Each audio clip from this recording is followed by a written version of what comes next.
everyone, welcome back. Thank you for being here. My name is Heidi. If you're new, I am a seller on the Poshmark app, and I also love plants amongst a bunch of other things, but besides reselling, plants is like my other passion.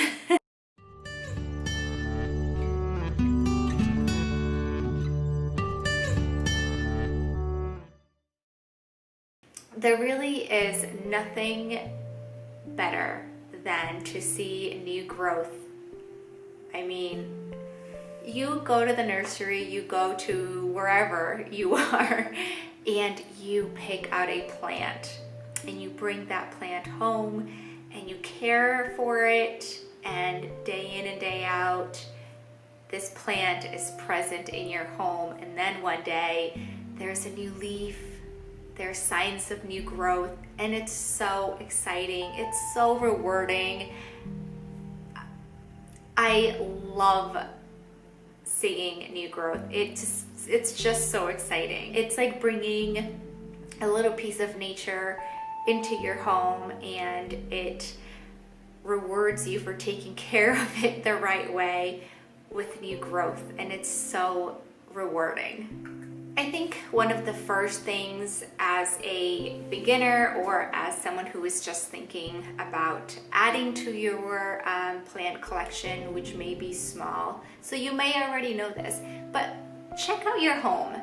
Look at your home, figure out kind of where you want to bring a plant to, and consider that when you go to the store.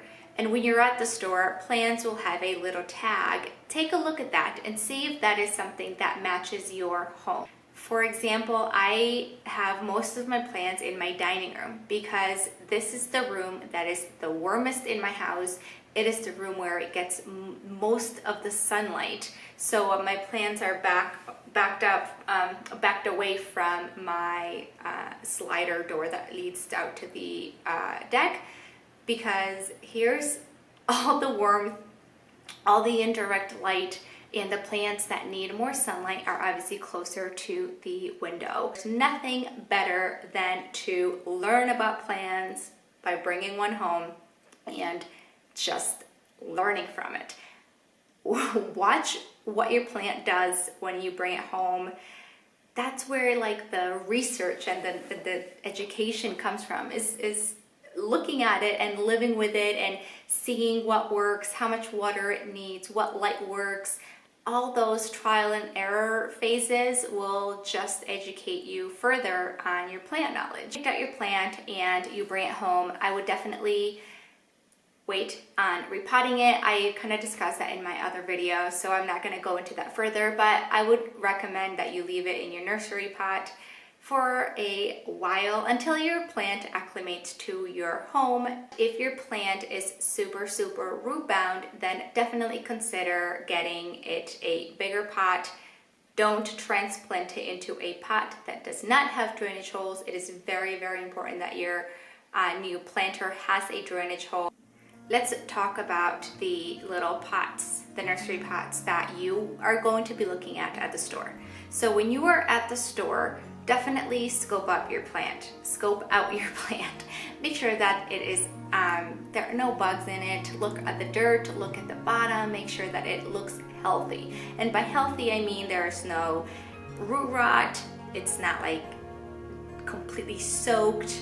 You don't know how often they are watering at the store, so just kind of keep an eye out for roots that may be looking really bad. So what you're going to do is just grab your plant at the store very gently. I have these little tags on my plants so I know when I bought them. Lift up your plant. Okay, so see all those roots? This plant is not, I mean, it's root bound, so this is like a really good healthy root system. If you saw any more roots than this, then I would consider repotting it.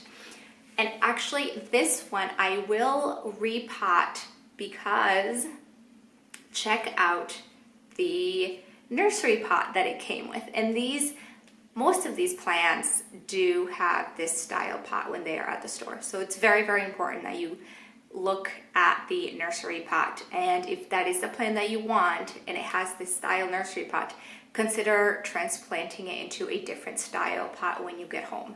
So do you see the bottom of this pot, how there is this indent? Well, when you water your plant, do you see in there how there are these, well, let me see if I can put this down. Okay.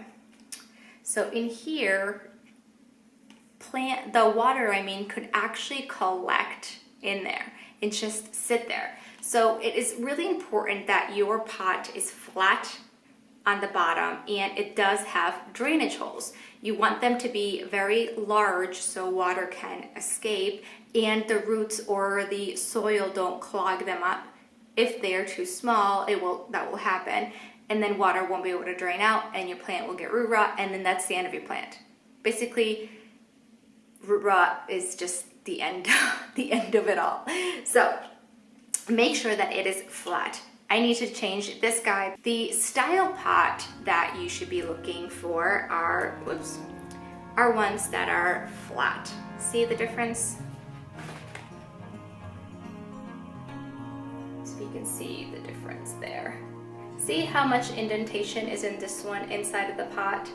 Yeah, you don't want that. That is how you can check for the nursery pots once you get home or at the store even.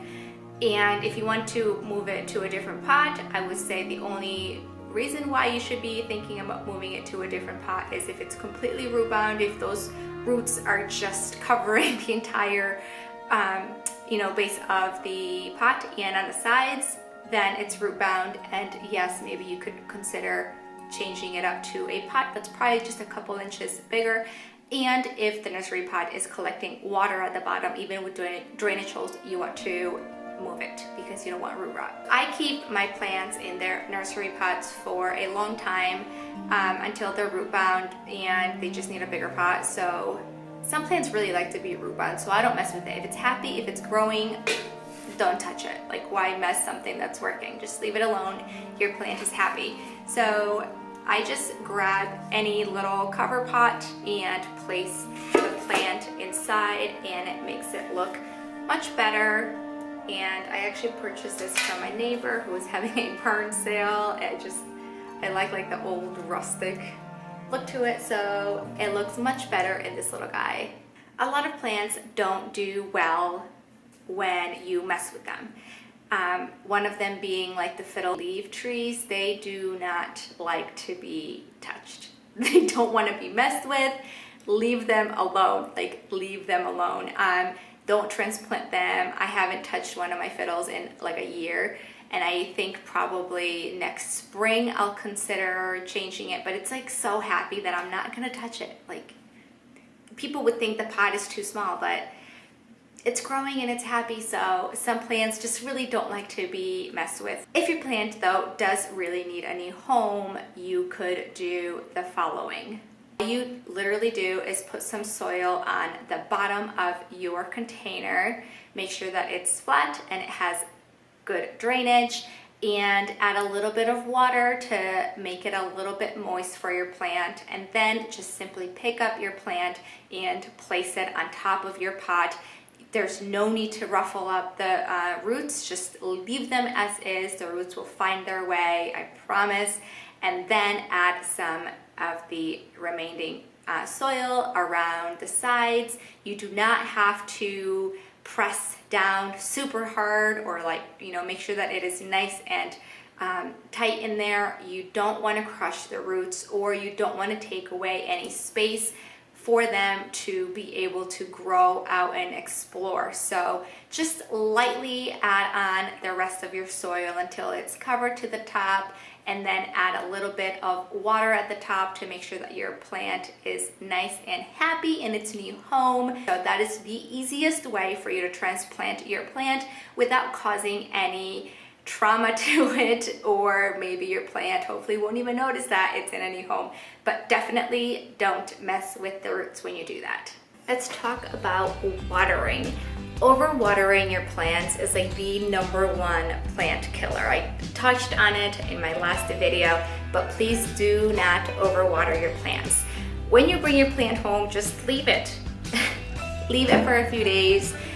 How you can know when your plant is ready for some water, my favorite way of checking is literally just sticking your finger in the soil. So literally all you want to do is put your finger in there and wiggle it in there about 2 inches in, pull it out, and if your finger comes out with soil on it, there we go, then you are ready to walk away. If the soil of your plant is wet, it will be stuck on your finger. No need to water it. But if your finger comes out clean and you feel the soil is dry, then it's time to water. We all know plants need to be fertilized. And I like to just say that I need to feed my plants because they do need nutrients. So if you just kept watering your plant with regular, tap water, eventually the soil is going to run out of nutrients and your plant won't be able to grow because there's no food for it. So that's why we use fertilizer. And these are the fertilizers that I like to use for mine. Plants have different needs when it comes to watering. For example, some just really don't like to be given ice cubes. I don't know who came up with that, but don't give your plants like 6 ice cubes. Just give it regular water. During the summer, plants like a little bit of a cool water, and then during the winter, a little bit warmer. And what I like to do is my plants, well, first of all, my plants don't have a schedule. So don't expect to say every single Monday you're gonna water your plants, because every plant has a different need for water and fertilization. So keep that in mind. So what I do for my plant care,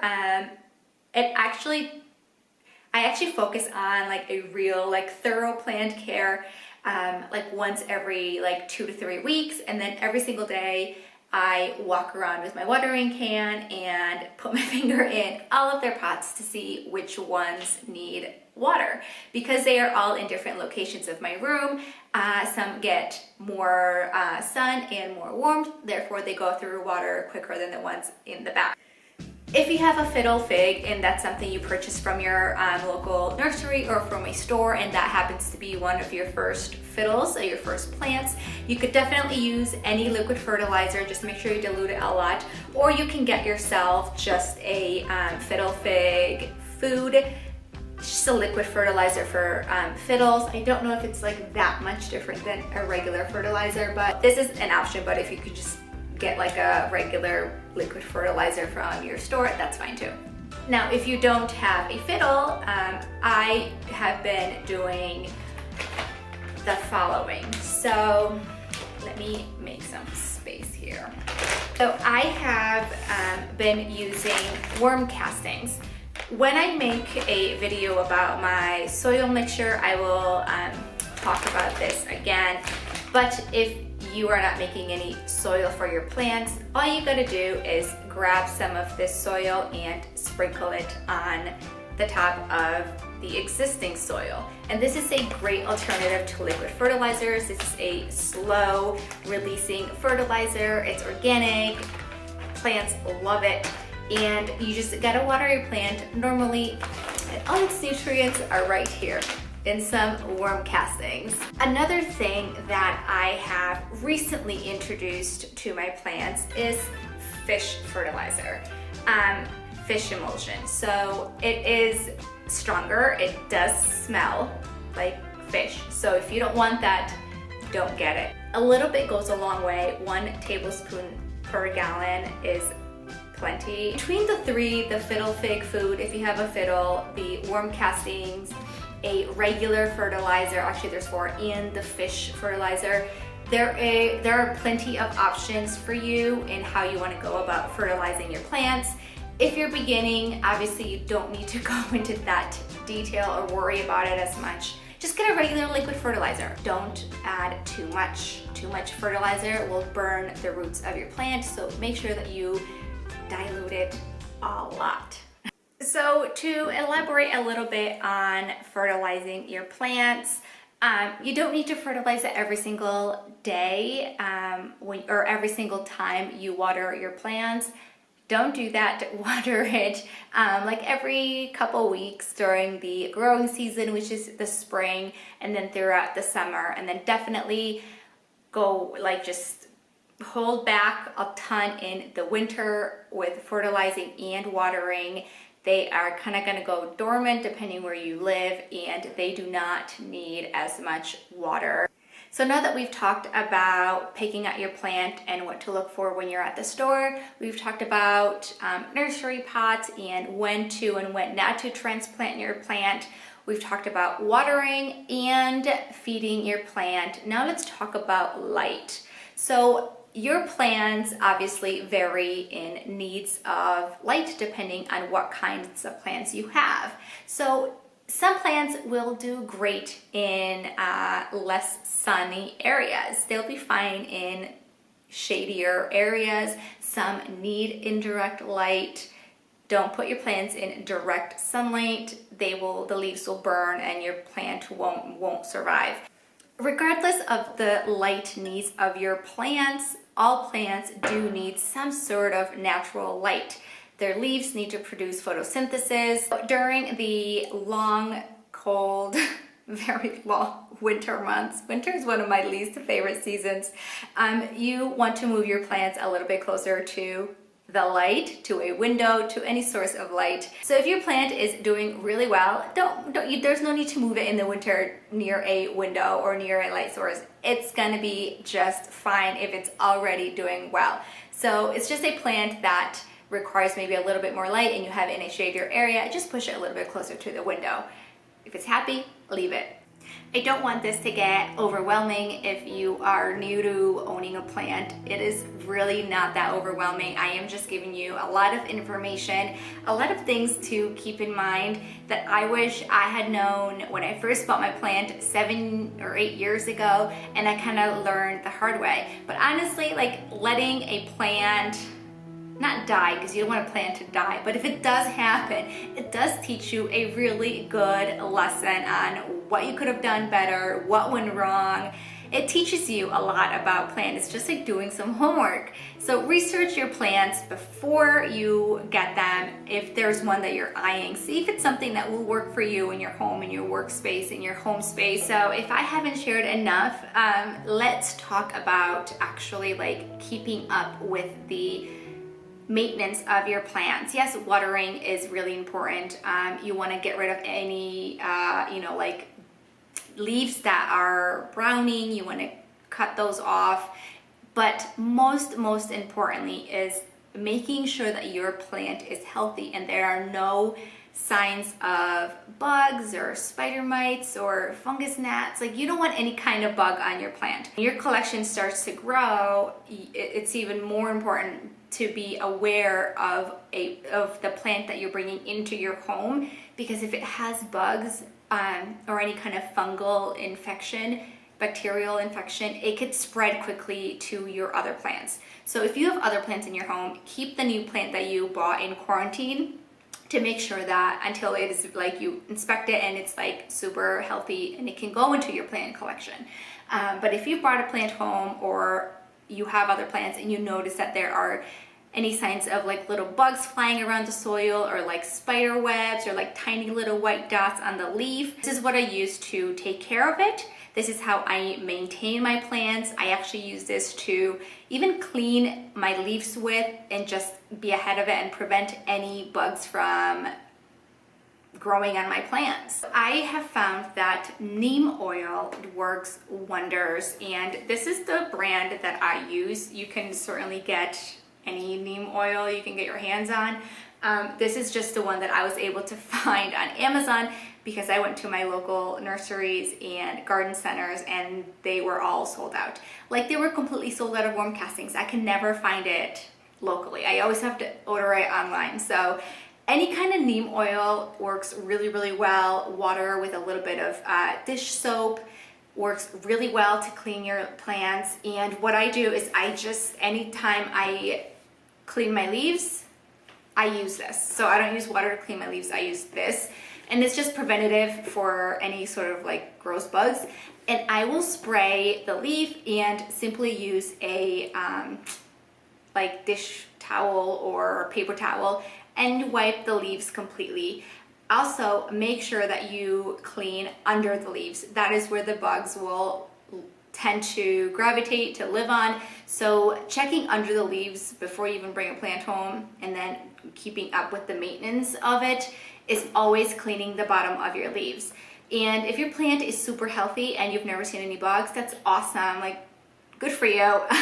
But you still want to clean the leaves.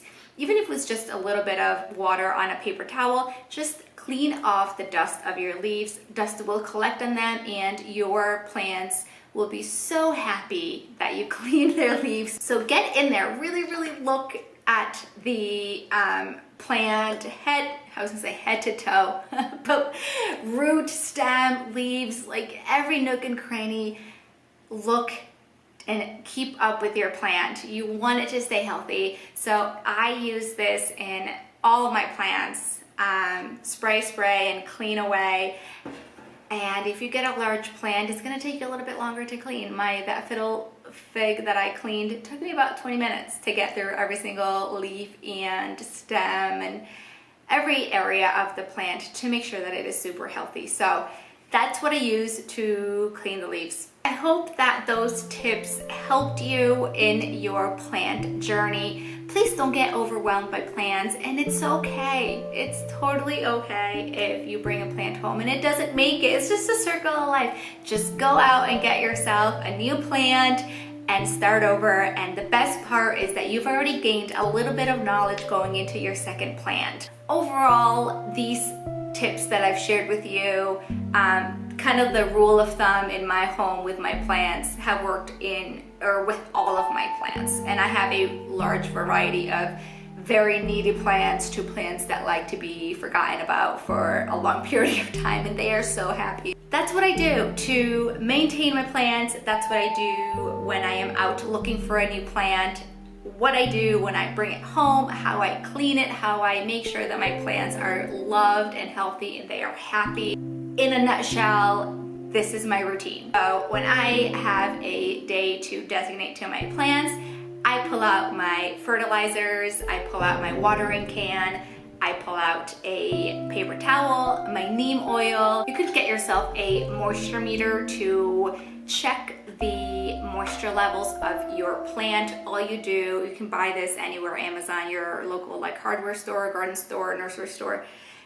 You do is just stick it in there and this little dial moves from dry to moist to wet, and it kind of tells you when it's time to water your plants, which is brilliant. But I have two different kinds and they are just a little bit inconsistent, so I don't use them. I just go by the rule of my index finger and it works for me. But if you want to get a moisture meter, go for it. They're not that expensive, and you can either keep them in your plant, but make sure that you clean them off after you put them in your plants to check. So I also want to encourage you to keep in mind your lifestyle and the kind of time that you would be able to provide or give your plant. So don't be afraid to get a plant that matches that. Do a little bit of research.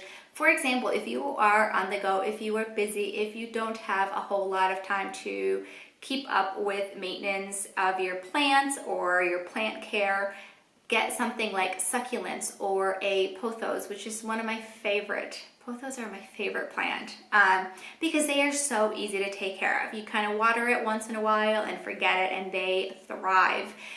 Watching plants like grow out, and like this one's got like a new growth coming, and I think it's so rewarding. Like this ZZ plant is super easy maintenance. I water it maybe once every like 10 days or so. And look at how big this one's gotten. Like they grow so well with very minimal care. If you have learned anything new or have liked any of the little tips or information that I've shared with you, I welcome you to give this video a thumbs up. That helps me so much, and I always appreciate you guys and your support. Hope that it was helpful. I really tried to focus on the key ingredients to having a good foundation to make sure that your plants do well in your home and that you have the knowledge you need to take care of your plants in a way that they will be very happy and also very rewarding for you. Thank you guys for watching, and we will see you guys very soon in another video. Take care, guys. Bye.